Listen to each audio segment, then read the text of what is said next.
मंडळी, statue of युनिटीच्या या short व्हिडिओमध्ये आपणा सर्वांचं हार्दिक स्वागत आहे. भारताचे पहिले गृहमंत्री सरदार वल्लभभाई पटेल यांचा हा पुतळा गुजरात राज्यातील नर्मदा नदीवरील साधू बेटावर बांधलेला हा जगातील सर्वात उंच पुतळा आहे. भारतातील एकतेचे प्रतीक म्हणून या पुतळ्यास स्टॅच्यू ऑफ युनिटी असं नाव देण्यात आलेलं आहे. अमेरिकेच्या स्टॅच्यू ऑफ लिबर्टीपेक्षा दुप्पट उंच असलेल्या या पुतळ्याची उंची 182 मीटर आहे. याचे शिल्पकार आहेत महाराष्ट्रातील श्री राम सुतार. भारताचे लोहपुरुष म्हणून ओळख असणाऱ्या सरदार पटेलांच्या या पुतळ्यासाठी 1700 टन स्टीलचा वापर केलेला आहे. याचे बांधकाम लार्सन अँड टुब्रो या भारतीय कंपनीने केलेले आहे.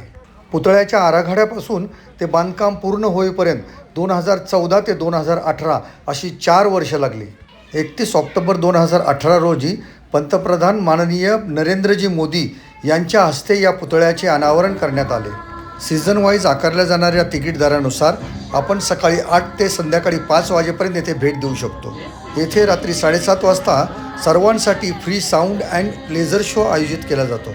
दर सोमवारी देखभालीसाठी हे स्मारक बंद ठेवण्यात येते.